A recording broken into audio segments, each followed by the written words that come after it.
It's common to experience a range of emotions throughout your financial journey. Depending on your circumstances, you may feel anxious, stressed, fearful, or guilty. At other times, you could feel empowered, hopeful, or at peace. What you feel could be just as complex as what you're going through. I'm your host, Melissa Mazard. Tune into Financial Feels as my guests share their personal stories with money, the lessons they've learned, and the emotions they felt along the way.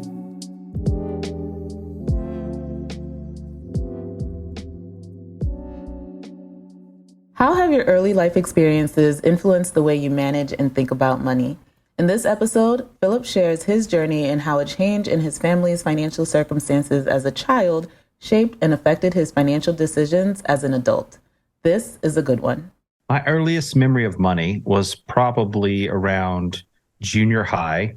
My parents, they really didn't share much about money with us or their financial concerns, our ups and downs financially through the years. But around junior high, we went through sort of a downturn. My dad's business kind of went through a bankruptcy, and we had to move into a apartment. I believe it was somehow like subsidized apartment housing or something.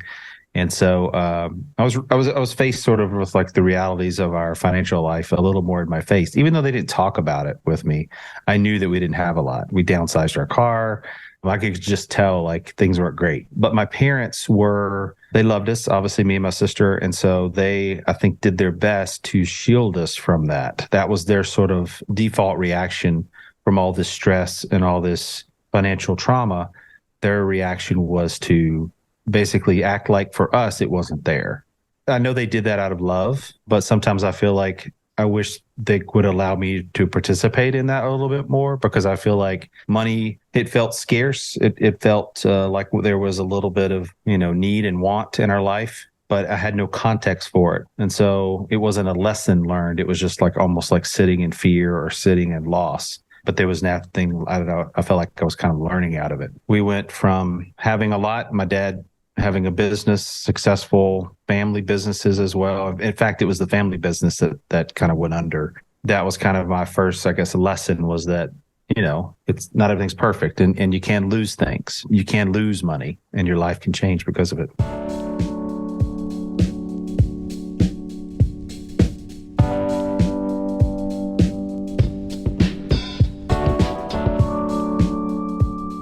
We had this car called a Granada. I'm not sure who made it, Chevy or Ford or whatever. I think it was a Ford, a Granada. What an awful sounding car. It looked about like it sounded. And if we came to a stop in it, it would shut off.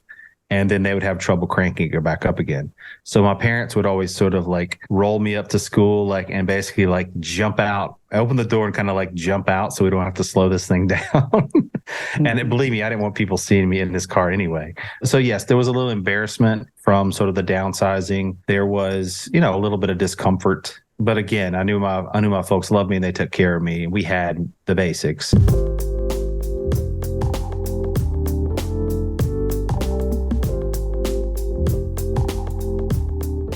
I didn't really ask my parents that much about what was going on. It was a real traumatic time for our family. Also lost some family members to sickness. And so we had this bankruptcy deal. And so I was just sort of like, just trying to kind of go along to get along, I guess. Whenever things get stressful, I tend to be the one in our family, and even still today, my own family, to try to, calm things down or avoid as much conflict and stress as possible. And so that was probably my default at that time, was just quietly go play by myself or, find a buddy or something and kind of tuck away. Another factor here was that my dad was an entrepreneur. So he was a CPA and he had his own practice. And even through the bankruptcy of the associated business, he was able to maintain his CPA practice, move it to a new town. So he did lose some clients and start picking up some new ones. But I saw my dad sort of take ownership of this situation. Something had happened to him sort of that he didn't necessarily cause himself, but it affected him and sort of brought the whole ship down. But instead of wallowing in that or sort of staying in that place, I saw my dad like take charge of the situation and fix it. So as an entrepreneur, I saw him be able to pull some levers that maybe if he had just been looking for another job at that point, he he may not have been able to pull those levers as fast. And so maybe that gave me confidence that I knew my dad would like figure this out, and my parents together, because my mom was obviously like very supportive, and she also had jobs and taught through that time. I just always knew like my dad was very resourceful and he could kind of figure it out, and we'd find our way back. And that is the story. Ultimately, he did. And by the time I was a freshman, sophomore in high school, he had really righted the ship. So he took us from that subsidized apartment lifestyle to one of the nicer houses in town. If you look at it in terms of real estate, he really took us, in a 4 or 5 year period there, from not having much to really building back up to where we kind of were, So it was really cool to see that. So that's part of the story too, is that I was confident in my dad, and also saw the power of entrepreneurship, be able to pull those levers fast and fix things and take charge and sort of take ownership.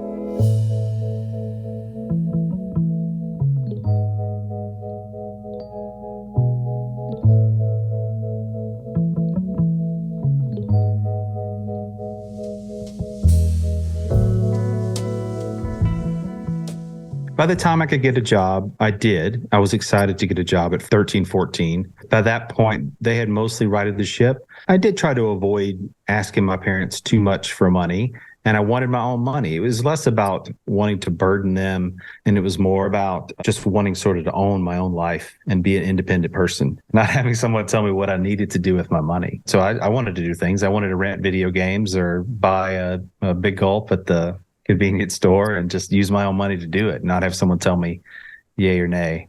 My first job was mopping floors at the daycare after hours. So I would go and mop it every night. And I think I got paid $100 a week for that job. When I got that first paycheck, I felt great. I felt like I had earned something. I felt like I was successful, part of our family, or part of our community, a contributing member. And so I was excited to sort of make a plan for that money, save some of it, spend some of it. I had some ideas to spend it for sure, just to have responsibility and be seen as sort of a productive member of our church. It was a small town. It was 1,100 people in the town. And so if you weren't doing something productive, people picked up on it pretty quick. And my peers, my parents, my teachers, my Sunday school teachers, they all could see like I was contributing, and that felt good. And they would encourage me in that. And so having that first gig was a lot of fun. It was kind of spooky being up at a church at night, though. I'll tell you that. It was one of the scariest jobs I've ever had. Lights are all off. I'm going there by myself. But it was cool. It was good to have that job and to be making some money, bringing in some money. So shortly after that, I opened up my first savings account.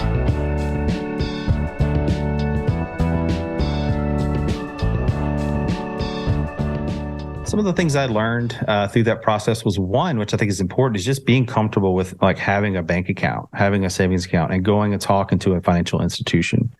That's part of like learning to be a mature financial adult, is learning to have a relationship with an institution like a bank and being comfortable talking to them, understanding sort of the financial products that they have and making use of them and being confident through that process. And so for one, it was really great to exercise sort of that confidence in working with a financial institution and not being intimidated, not being scared, and being comfortable sort of going up there and saving my money and being in the process of like contributing to my future in some way, exercising that savings habit of once I earn it, get in there. Because I did sort of start to realize, like, if I just earned the money and kept it in my pocket, I was going to spend it way faster than, let's say, I earned it and then I ran up there really quick and I would save maybe 80% of it and stash away that. But then I would keep some in my pocket and say, like, okay, this is the part I'm going to spend.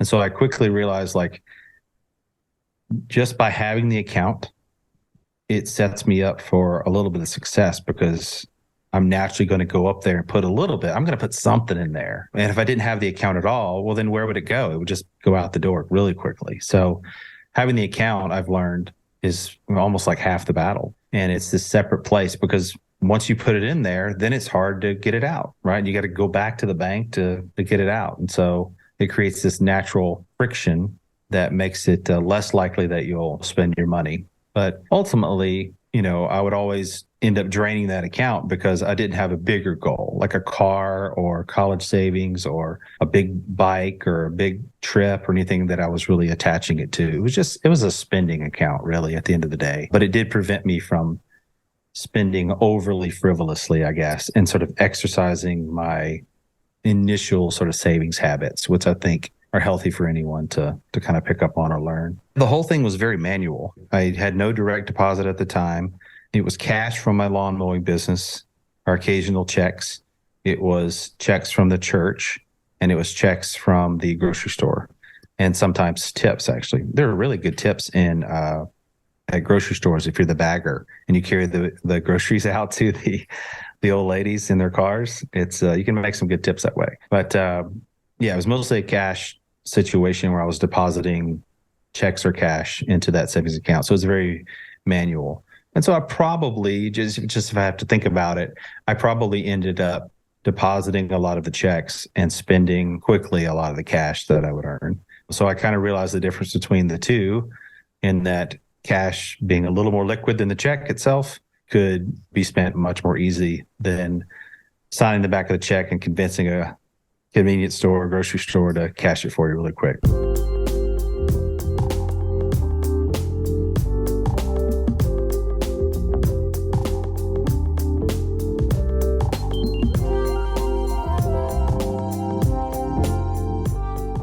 The end of my high school career, where I was starting to look at scholarships and school, going off to college, when money sort of crept back into my life and it became important again, because I did have expenses for college that I was going to have to meet. And so luckily I was top 5% of my class. And so I was able to get tuition paid for at state universities. And so I took advantage of that, but it wasn't a full ride.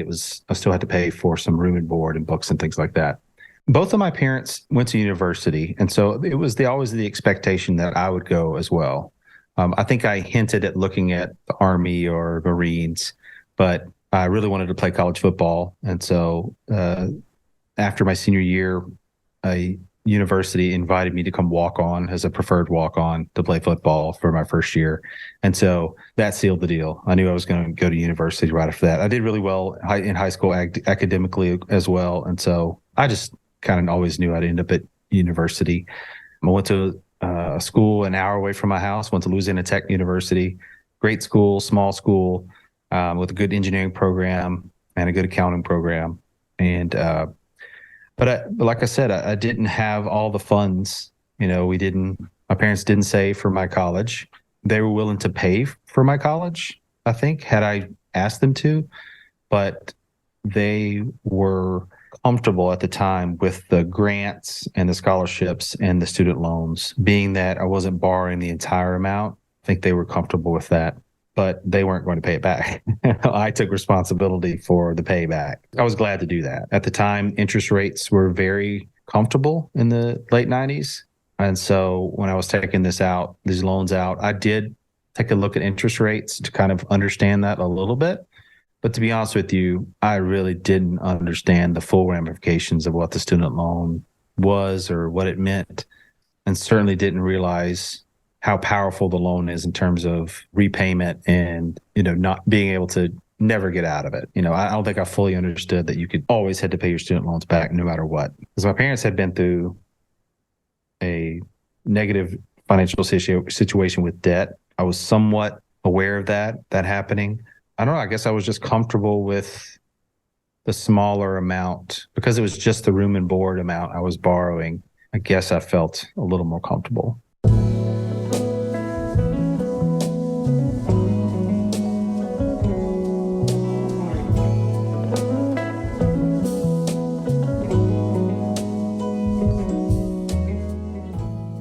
So I chose accounting as my major because I got a business scholarship. I think I got in addition to my tuition getting paid for, I got this $1,000 business school scholarship. It was basically a throwaway amount considering all that I was spending on college. But for whatever reason, that $1,000 convinced me that I needed to have a business major. My dad was a CPA accountant, so I just chose that. And he was like, you won't regret it. That's a money choice. You can do anything you want with it. Just go get that and then you'll be set. I kind of wish I had tried engineering first. It was such a good engineering school at Tech, and making my own path, making my own way was very important to me. I love my dad. I respect him, but I don't love accounting like he loves accounting. And I knew that. So when I was going to school, I was worried that I wouldn't love it enough. Ultimately, that's true. I didn't love it enough, but I was good at it.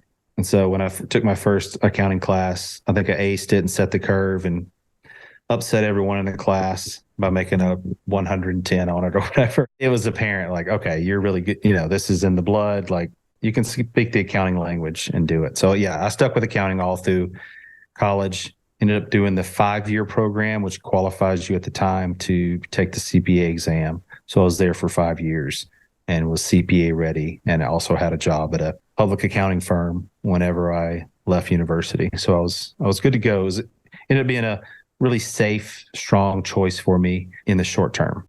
So I started to realize accounting really wasn't for me at my senior year and certainly by my graduate year. The courses had gotten tougher. The language had gotten more difficult. And so the concepts just more difficult. And I just did not want to put the time or energy into studying it, to knowing it, to really absorbing it. I started seeing classmates outperform me, do better than me. As someone who's, fairly competitive, that stung, that hurt. And I realized, like, maybe I'm not as gifted as this as I first thought. By that point, though, in my college career, my interest had changed. I was into music a lot. So I started playing drums in a band, and music was very important to me. I was also the promoter for our band. And so marketing ended up becoming very important to me. And so building our first website, booking the tours, doing all the promotion, the flyers, that ended up being like very exciting for me. And with the internet coming along around that time, I felt like I was on the cutting edge of something with that. And so that was the hobby that eventually became what I do with my career. But at the time, I didn't realize it. I just thought, oh, this is this silly sort of side thing. I've got the serious accounting career I need to kind of pursue. I was too invested, though, by that point in accounting to quit it and move to just marketing or back to engineering or something. And so I just finished out, completed everything. Again, like my dad said, it did set me up for success. I did have my first job with one of the big 4 accounting firms, but I hated it. It was 60, 70 hours a week in a hotel in a town, 2 hours away, and just doing grunt work and not really even understanding what I was doing hardly. So I was not a good accountant. I was not a good CPA. It took me a while to even pass the exam, but the pay was really strong, and I could bluff my way through most work days and just sort of get away with it and tuck away. And then I transferred jobs like 4 or 5 times. And that was mostly because I would get bored or I would get sort of sick of the work environment. But frankly, it was because I just wasn't interested in the career. And so I just kept moving. And every time I would move, I would get paid more. And I guess just having that CPA, having that accounting degree, and just being maybe a likable guy, like, I just kind of got me by, and it kept advancing me. When I think back on my accounting career, I can't believe that I got to where I got with it before making the move to entrepreneurship and digital marketing and the stuff that I should have been doing all along.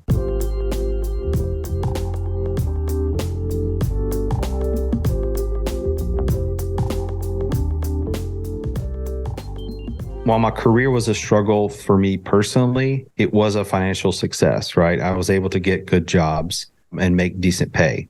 Where I made the mistake is, 1, not sort of trusting entrepreneurship sooner, but 2, more importantly, not freeing myself up financially quicker.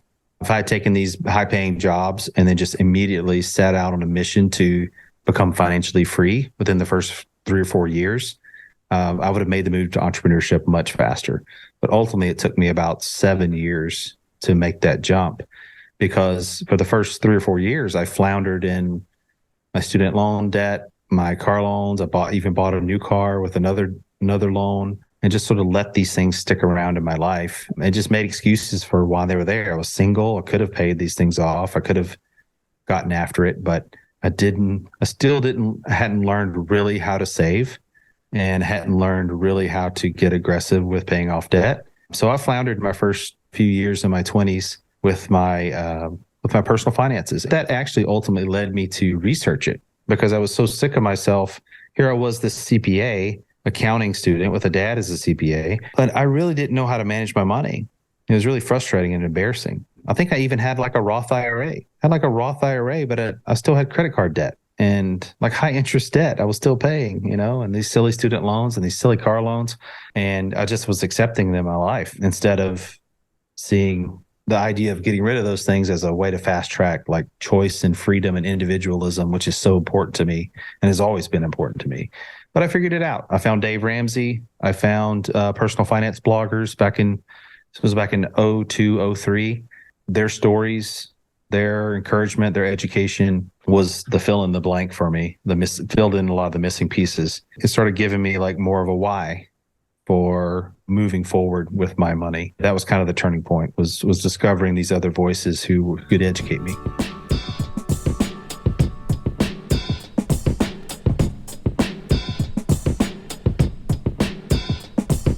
The idea of the blog came about because after consuming Dave Ramsey and these other personal finance blogs back in 2003, 2004, 05, I had just learned enough and was inspired enough to start having sort of my own ideas and my own story coming out of me at that point. There's a saying that you can only be a consumer for so long before you start creating yourself.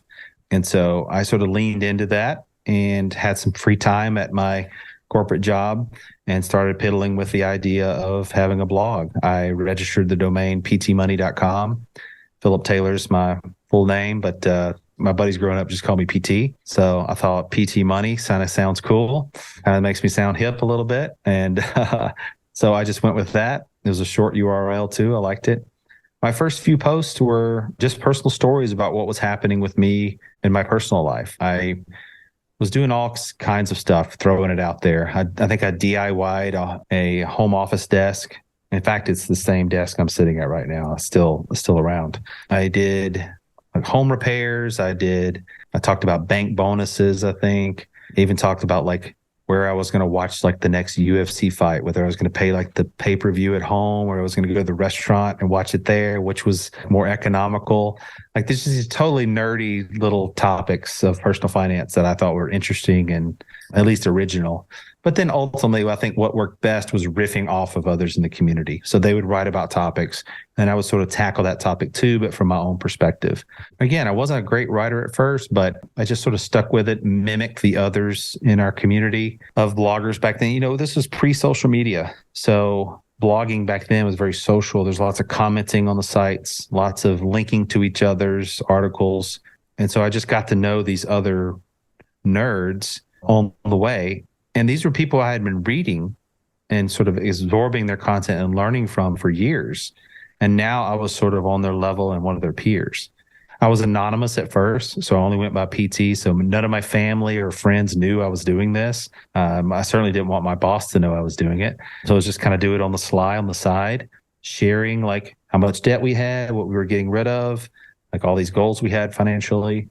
And so it was just really a blog, like a personal blog, Toward the end of it, when I started trying to generate more revenue out of it, I did sort of start writing about more products and services in the personal finance space. So more banks, more brokerage accounts, things like that, how to get started investing. If you wanted to open a Roth IRA, like here's a good place to do it.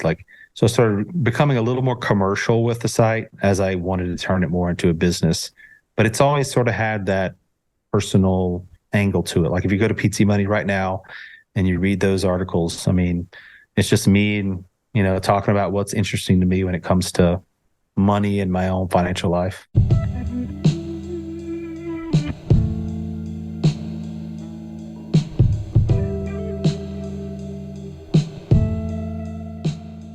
The process of becoming a full-time entrepreneur was definitely for me, a very intimidating and scary one. Even though in my heart and my soul, I knew that's what I needed to do. I loved seeing my dad have freedom and ownership of his life, and I knew I wanted that for myself. I had seen other entrepreneurs around me. I was reading these other sites and knew they were entrepreneurs at that point, so I knew it was possible. But still, there's where the rubber meets the road is when you actually make that leap and try to depend on that. Like any good risk averse person, I hedged my bets a little bit. So I took a editor job at a online bank and served as their blogging editor for the first 6 months of me leaving my corporate job. So I basically started side hustling. I took as much freelance writing work as I could get. I had my own blog going, and I had this editor role, freelance role at one of the banks. I knew it was a short-term deal, but I knew like that would kind of sort of springboard me into doing it just the blog. And sure enough, by October, the revenue from the blog had grown to a point to where I was comfortable just relying on it. So I let the editor job go and stopped freelancing and was just blogging full time. So I've always been a side hustler. I believe in them. I still have side hustles today. Always good to have something like that around, another iron in the fire, so to speak. Health insurance, though, like I mentioned earlier, was still a big issue. We were going to have our second baby, and we were going to have this without health insurance for the first time. So that was scary. Luckily, I could do some freelance work for my dad, and he still had his CPA firm, which he had grown back to a bigger size, and they had a group health insurance plan. And so I begged my dad to let me do some tax returns for him that next spring. And so I worked for him and did a few tax returns in exchange for being on his health insurance. And then that's how we got the baby covered. Once tax season was over, that was it. So April 15th of 2011 was when I completely said bye to any other source of income except ones that I was completely generating on my own. So I struggled to do it quickly. Could I have done it, just rip the Band-Aid off completely? Sure. But it made it a lot smoother for me to kind of make some of these decisions and make it a little easier to swallow as I made the transition. It was scary. I was nervous. I prayed a lot, and God provided a lot at the same time. I relied also on a lot of people in the blogging community to kind of help guide me through a lot of that as well. They were very generous with their time and resources to help me see success. They were rooting for me. And then that next spring, 2011, was the spring that freed me up completely to say, you know what, just to have the blog here, we need to have a conference. And so that's where the idea of FinCon came along was, we need to do something as a community together. And so FinCon was actually born out of my freedom.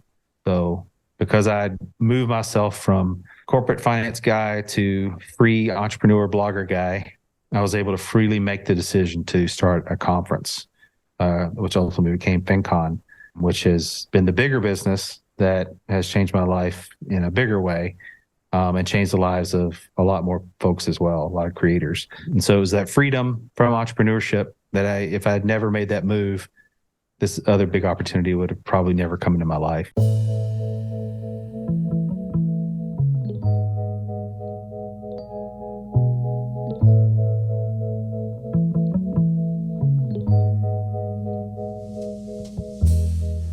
So I thought the conference was a good idea because I started actually going to other events, other marketing events, other finance events, and seeing these other financial bloggers there and just staying in the hallways, sitting on a couch and just talking and sharing ideas with them the whole time.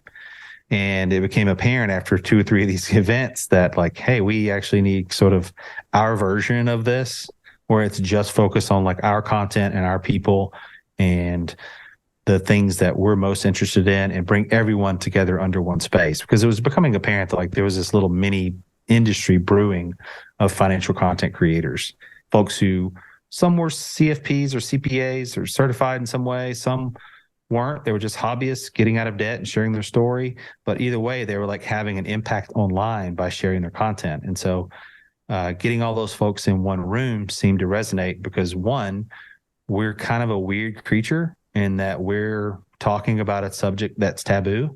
And not only are we talking about it and comfortable with it, but we're broadcasting it over the internet. So we're really weird. I found that I was really interested in these people because they're willing to overcome that barrier in their own life and then also like have the confidence to start sharing that outwardly with people. So it's a special group of people who want to change the world, people who want to be so positive and like they're also like an abundant mindset group of folks, people who think that I can share these ideas and I can put this stuff out there and we can all help each other because we know this problem is so much bigger than us individually. Like the financial illiteracy in our country and in the world is a massive problem and it holds people back from freedom. And if more people experience freedom, there's more positivity and there's more progress in our country and across the world. So more positive things can happen. And so it's a great community to serve, and it was certainly a great community to get together. And that was apparent with my relationships with them online. I threw the idea out there in a forum and just said, hey guys, would you be interested in this? Folks immediately said, heck yeah, sign me up as soon as you have it. I quickly built the website, built an email list. I think I put a Facebook like box on there so people could like it and their face would show up on the conference website. So I had some social proof, went out and got a couple of the quote unquote A-list bloggers in the space and asked them, hey, would you kind of be a part of this and help me build this and keynote for the event? I think people would be interested in hearing from you. And those two guys thankfully said, yes, they were on board. From there, it became a community exercise. So I got everyone on the email list and I just started asking questions like, where do you want to have it? What dates do you want to have it? What do you want to talk about? Do you want to volunteer, help out? What do you want to do, this piece or that piece, or how should we do this? So it really became this community built and community driven conference and idea. I had no event experience, but I had a buddy from college who at the time was serving as sort of a part-time editor for me. I had enough success with the blog where I actually hired a virtual assistant editor. And so Jessica was someone who I knew was good with events and knew good with details. And so I said, Jessica, if I do this thing, would you mind helping me and kind of helping me the organizer a little bit? And she said yes right away. And we were off to the races. We figured out how big conferences work. Ultimately, we didn't have but about 250 people there for that first year, but that blew my mind. I thought maybe we'd have 50, 75. Ended up having a real conference with booths and sponsors and keynotes and parties and meals and tracks. And it was really cool.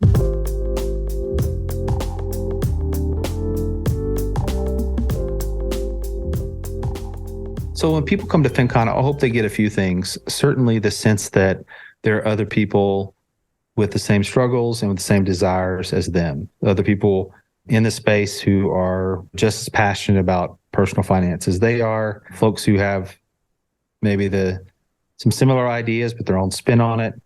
And they can meet them in person and meet a weird friend like them. And basically have people that they call friends who then they can sort of share these ideas with and move their ideas forward. So there's that aspect. I hope they find a community. Really that's what's going to make FinCon work as a business is if you come to the event and you meet people who become your friends. And because that's going to sell you on the idea of coming back more so than any speaker I could put on stage or any location I could pick out or, any hotel or whatever. Like none of that really matters as much as like if you perceive it as you're going to a reunion with your friends. Like you just don't miss time with your friends. You just don't miss it. And so I think as an event planner, I quickly realized my goal was to make it a gathering of like minds and gathering of like people who wanted to come back together. I also though hope that, I'm an entrepreneur and the people who come to the event are entrepreneurs. And so I hope that there's real value that they get out of the event. And I'm confident that that's a component that we do offer. So we offer them an opportunity to learn, to become better content creators, to become better marketers, and become better entrepreneurs. It's our sweet spot, whatever your medium. So if you're a blogger, you'll be a better blogger at the end of the day. You'll reach more people. You'll make more money with your blog. If you're a podcaster, same thing for you. If you're a YouTuber, same thing for you. TikTok, doesn't matter the medium necessarily. We're going to take you down that path of creating better content, reaching more people with it or the right people with it, and then monetizing it if that's of interest to you. Some people are coaches or financial advisors, and so the monetization piece is as important. It's more about moving those folks over to clients, and that's cool too. We talk about that there as well. And the last thing that I hope folks get out of the event is actual relationships with financial companies. So that was big and important for me and my content, that it be paired with financial brands often so I could monetize it. And so I hope FinCon is a place where business is done. So you can actually meet banks, brokers, credit companies, all different types of financial service companies that will pair with your content. And so you can do a sponsored post campaign. You can do an affiliate marketing relationship. You can write for their site, become a freelancer for them, or vice versa, hire freelancers. So it's very much a marketplace for our industry.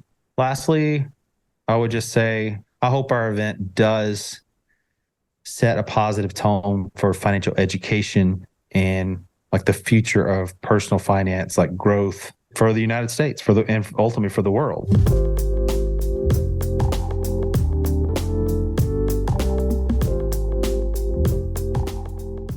To set myself up to become an entrepreneur, I did a few things. First, I maintained my corporate career. In fact, I continue actually moving jobs for higher salaries and more, as much freedom as possible.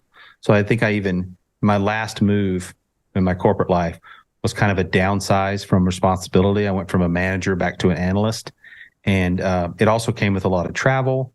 So it satisfied my travel bug. It had fewer responsibilities, and the pay was better. This was it was a great time for our economy here in Dallas. And so, you could sort of just pick and choose what job you wanted. And so I used the next 3 years after I made that last move to set myself up for entrepreneurship.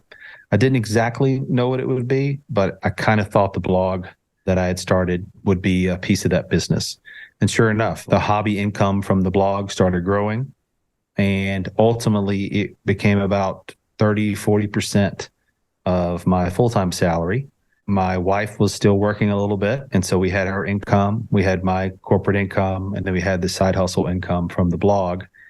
And all three of those combining at the end of last year, I think it was 2009, was we were just throwing money at savings, at debt reduction, house down payment. We just accomplished so much in that year. It was fantastic. And by the end of that year, it was looking like I could make the leap, but I wasn't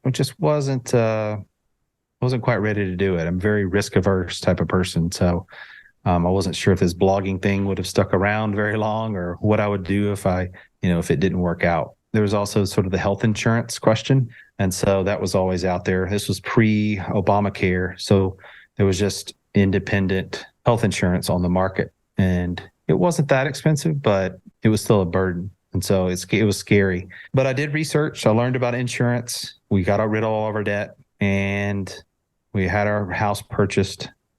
So got that out of the way. The last piece of the puzzle was just kind of pulling trigger. And it was scary for me to do it, but kind of an interesting story. My wife wasn't necessarily fully on board with me becoming an entrepreneur right away. We had one baby at this point, and we had one on the way. The work was going to send me to India for 3 weeks over my first daughter's birthday.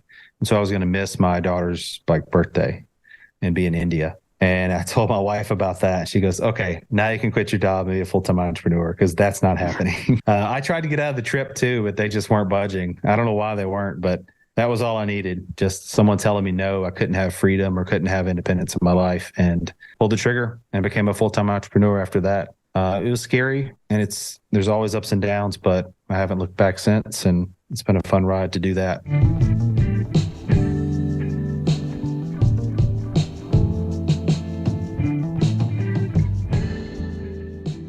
Some of the lessons I learned being an early entrepreneur those first few years, I would say, are to rely on sort of the community of other entrepreneurs out there a little more. Initially, I was probably hesitant to ask for help or ask questions or try to get folks to share ideas or share resources. And it wasn't until I started doing that I started seeing larger success. And so, in fact, it was a consultant that I ended up hiring probably 3 or 4 months into becoming a solo blogger entrepreneur that was a really big part of my early success. He knew what he was doing. He'd helped some other bloggers out, and had they not been willing to sort of share that resource with me, I probably would not have the quick success as possible. So leaning on the folks that you have relationships with in your community to help you.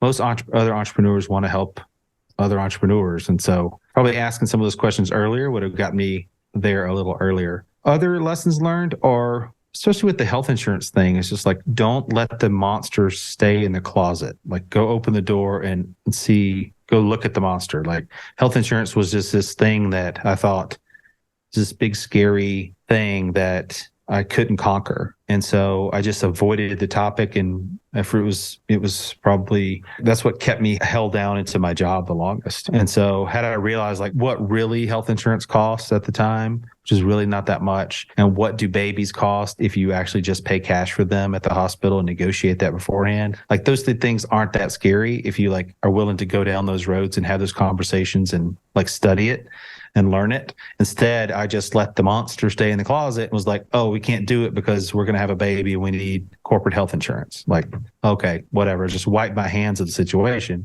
instead of saying, okay, what's the reality here? Let's study this thing. Like, what's a way we could get this done? So it wasn't until I started doing that stuff that allowed me to educate myself. Yes, I did ultimately end up on my dad's plan for a few months there because we could.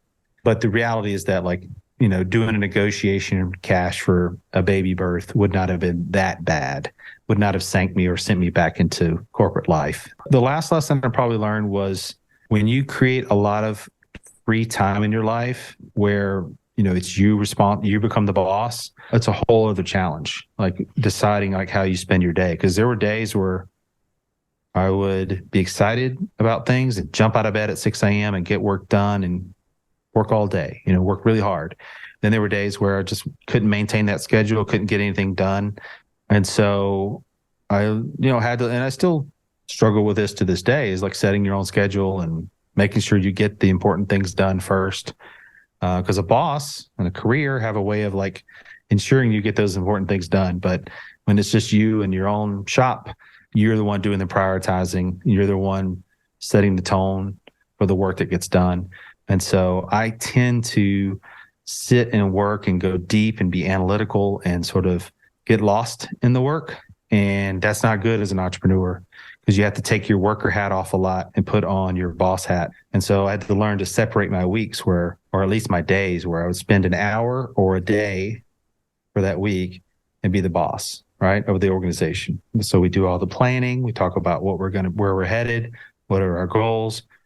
And then the rest of the week or the rest of that day, if it's an hour, I'll spend actually doing the busy bee work. Learning to separate and wear both hats was another lesson I had to learn.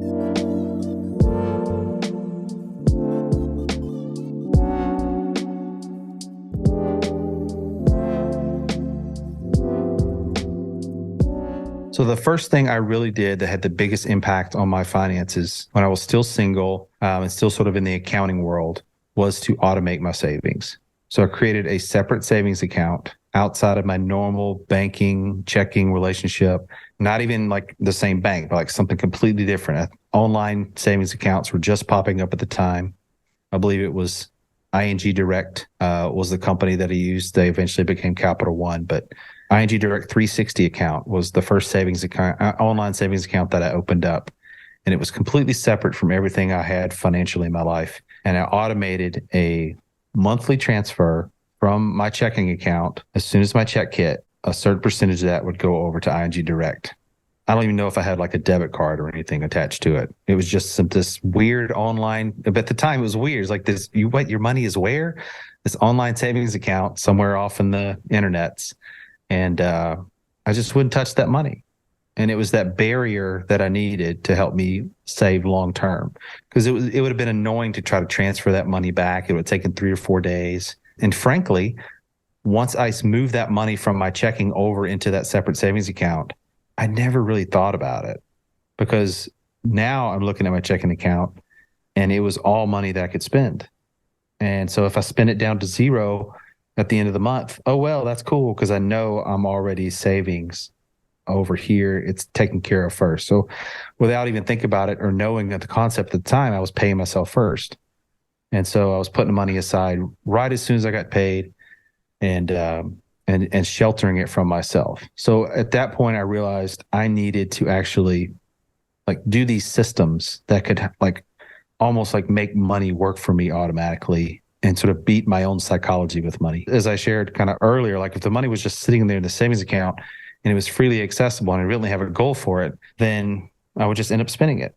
With this money, even though I didn't necessarily have a why attached to it fully yet, it was so separate that it was able to just kind of stay over in this area. And because there was this permission involved in my checking account now, that there was no restriction on it. That's my checking account. As long as I don't go below zero, I can spend all that money. So I had I'd given myself freedom and structure at the same time. I didn't even realize it. And so that was the biggest turning point for me personally.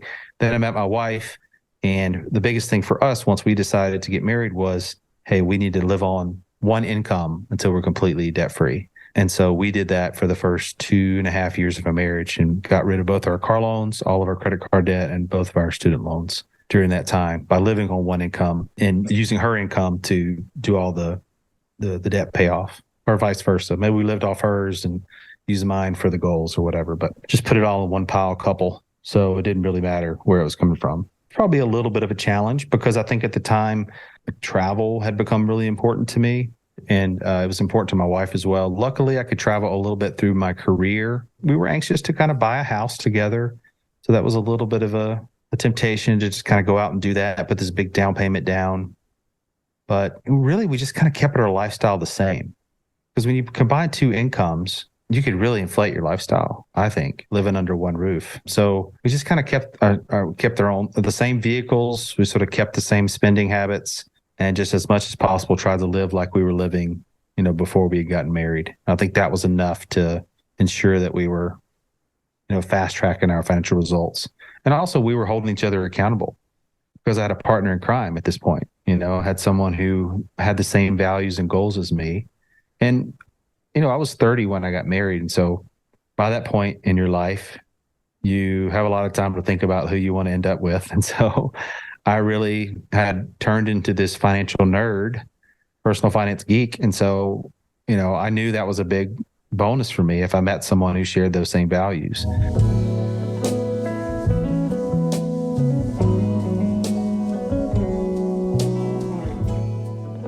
So some advice for folks who may be going through their own financial journey. I would first say, be patient. You hear my story, and it's been a 15, 20-year process here for me, if not longer. And so it took a lot of time.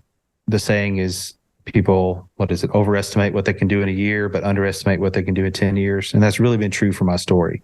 The things that really worked for me and set me up for success were relationships, forming the positive relationships in my life, whether it was the people I was listening to, the Dave Ramsey and the bloggers, or whether it was my wife pairing up and becoming positive with her money, or whether it was my associates, ultimately my business associates and the FinCon community. Those relationships were huge for me. So surround yourself with people who have the same vision and goals as you have and want to achieve the similar things. At that point, it's hard not to have success in the long term. Heck, I stumbled a lot along the way, but just by having the peers that I had, it was like a can't miss situation. I would say secondly, take the time, you're going to read a lot about how to fix your finances, but that's really different from person to person. I had to sort of understand myself and what worked for me. I'm a spender, and that's okay. That just means I need to hide money from myself and sort of separate it from me. And then I still have freedom and I still feel good about my money. There's no restriction. And so understanding yourself and how you relate to money, and then hack yourself, do the things that you need to fix your relationship with money, but don't necessarily try to change who you are, the core of who you are. Just get to the result that you need to get to. That's more important than forcing yourself into some box. And then I would just lastly say financial freedom is what it's cracked up to be. It really does create a positive space in your life to allow you to have good choice and freedom to be able to make some really cool decisions and do some fun things down the road. The sooner you start, the sooner I guess you'll get to that point. So not that I've fully achieved things, but I'm still striving in a lot of ways, but it's really fun what I get to do, work on a couple businesses. I do a little real estate now as well. Spend time with my kids and my family.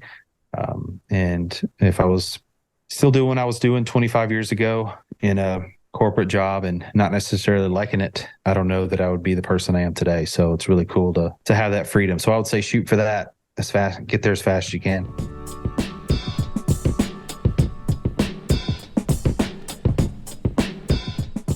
My name is Philip Taylor, and you can follow me over at ptmoney.com or at finconexpo.com.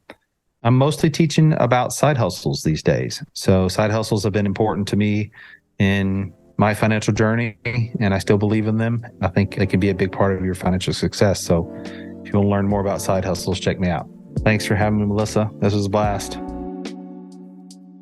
Life is full of ups and downs, but our choices have the ultimate impact on our lives. Thank you, Philip, for sharing your story and wisdom with us, and for using your experiences to expand the field of financial education.